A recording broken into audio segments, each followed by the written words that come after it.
मित्रांनो, तुम्हाला दिसून आलं असेल की दोन्ही शब्दांमध्ये CI ही जोडी आहे आणि उच्चारताना आपण या जोडीला की असं न म्हणता सी असं म्हणावं. टेक्निक काय तर मित्रांनो, सी आणि आय हे दोन अक्षर जेव्हा सोबत येतात ना तेव्हा या जोडीचा उच्चार की असा न होता सी असा होतो. उच्चार होतो पेन्सिल, पेन्सिल. त्याचप्रमाणे CITY चा उच्चार किटी न होता उच्चार होतो सिटी. आणखीन एक शब्द बघूया, ACID.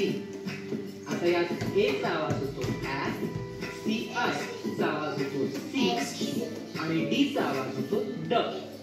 म्हणून ACID चा उच्चार होतो ऍसिड, ऍसिड.